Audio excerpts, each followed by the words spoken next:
Hello and welcome to PlayStation Grenade. 1 year ago, PlayerUnknown's BattleGrounds moved over to console, but only for Xbox users, as at the time it was a timed exclusive for the platform. To put it kindly, the initial Xbox release saw a shocking amount of technical issues. Only 2 months ago, IGN deemed the Xbox One version of PUBG reliable enough to review, and to be fair, the original version was classed as early access. Anyway, they gave it an 8.9 out of 10. Now, in December 2018, PUBG is finally coming to PS4, so let's break it down. Everybody on the globe by now knows the premise of Battle Royale games. 100 people skydive onto a deserted map, which constantly shrinks until one person survives and is crowned victorious. Or in PUBG I should say, winner winner chicken dinner. There are duos and squad variants too if you prefer to fill the tension of combat with company. As I cover a great deal of Battle Royale games here on PlayStation Grenade, I wanted to quickly outline the core differences between Fortnite and PUBG, so as early as possible you know which one is better for you. Fortnite favours family-friendly cartoon characters and world, whereas PUBG is going for realism. Of course, the most obvious difference in PUBG is the absence of building options, making mad dash across an open field feel like a life or death scenario. We can't simply place a wall for cover. A key difference to note is the lack of numbers depicting damage in PUBG. At no point do you truly know the health of the opposition. This plays into the core difference. PlayerUnknown's BattleGrounds is a tactical shooter, a slow-paced tactical shooter, that somehow pushes a typical player to avoid conflict in favour of obtaining the best spot on the map. Kind of the opposite of Fortnite, where any position can be fortified with building options. One final key difference is the weaponry knowledge needed in PUBG, as scopes and stocks are found littered throughout the world, giving players customization options unavailable in Fortnite. So although both games are of the same genre, they are most definitely different and attract different players. One of the key battles when choosing a new shooter for many people is deciding which viewpoint they prefer, third person or first person. In the Battle Royale genre, Fortnite is third person, and Black Ops 4's Blackout mode uses first person. Well, PUBG has a trick up its sleeve as it offers both perspectives. So if you want to play from the eyesight of your character, it's your choice. Or maybe, like me, you prefer to see your character and whatever visual customization they are wearing. Like this Last of Us backpack. But we'll get to that very soon. PUBG on PS4 comes with all current maps. The iconic Erangel, or is that Erangel? I honestly have never heard someone say it out loud, so I'm not sure. What would you call it? Anyway, Erangel is the OG map with a prison, a hospital, a military base, multiple towns and villages, and remains the community's most beloved map to date. The second map is Miramar. It's PUBG's desert-inspired map, and makes spotting foes far easier, forcing players to change strategies to come out victorious. The third map on offer is Sanhok, or is it Sanho? Damn it, I need help with that one too.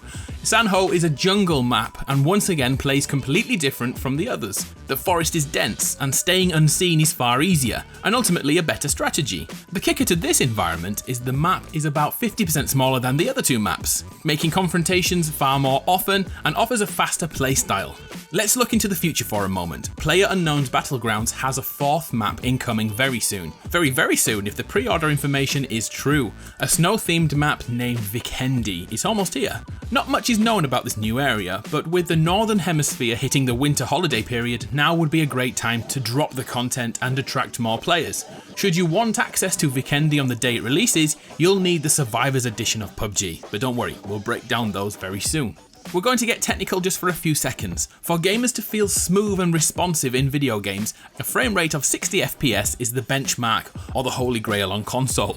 Fortnite achieved this year, and Black Ops 4 almost achieved 60 frames per second in Blackout mode. Due to the graphical intensities of PUBG, and by using the Xbox One as a precursor, it's highly unlikely the PS4 version of PUBG will run at 60 frames per second. To be completely honest, 30 frames per second will be a chore for the standard PS4.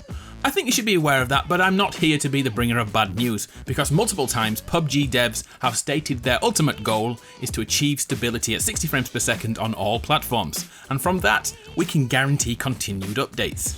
If we look forward to January, and some people have said it may even happen this month, we are getting the addition of ranked matches, kinda similar to the approach that Overwatch takes. New graphical options on console will be added soon too, such as field of view when aiming down scopes. And of course, new weapons are always on the way, such as the Scorpion, due in the new update. Plus, we've already talked about the snow map imminently arriving too. The future looks bright indeed. Oh, and get this, there's even talk of a Capcom crossover allowing Resident Evil characters to jump into Battlegrounds. Leon and Claire in duos. Yes, please. So now's the right time to talk about price. Yes, PUBG is not free to play. Games like Fortnite and H1Z1 have caused many people to believe Battle Royale is a freebie. It isn't, but it also isn't a full-priced game like Black Ops 4. In the UK, PUBG launches at £25, and in the US that's $30, so about half the price of a standard AAA game. And when does it all start? On Friday the 7th of December, this week in fact. Should you pre-order the game, there are a few bonuses which look incredible to any dedicated PlayStation gamer. Uncharted and The Last of Us have skin options in PUBG. Nathan Drake's iconic outfit is available, but the thing which I'm most excited about is this backpack from The Last of Us. This was Ellie's, and if you've played through The Last of Us, this will certainly pull on your heartstrings. Of course, on day one, the problem is everyone will be wearing these items. On top of this, there's also the usual avatar and static PS4 themes to pick up too. By looking at those aesthetic items, you probably already figured out PUBG has a Battle Pass feature just like Fortnite's. The currency used to acquire these items are BP and G coins. BP are battle points which are earned in-game and go towards good old cosmetic items. G coins on the other hand are pretty similar, but they can only be bought with real money purchases. But yet again, they are solely here for cosmetic items. This game offers no pay-to-win mechanics. Which leads me on to my final point. Versions of the game. Like every game nowadays, there are so many versions it can be a minefield trying to understand them.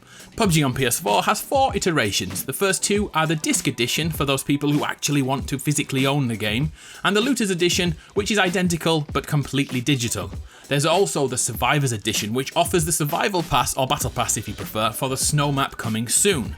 That edition comes with some of the in-game currencies we've talked about, enough to buy a few high-level visual items. And finally, the Champions edition is identical to that, yet offers even more G-coins for epic-level cosmetics. Stand out from the crowd, we all love to do it, we can't help ourselves. Whew, anyway, we did it. So there we have it, 10 things I believe you need to know before playing PlayerUnknown's BattleGrounds, which kicks off on PS4 on December 7th. If you're still unsure about this game, I'll be back with gameplay on Friday. I'm Adam from PlayStation Grenade, it's been a bloody pleasure, I'll see you next time.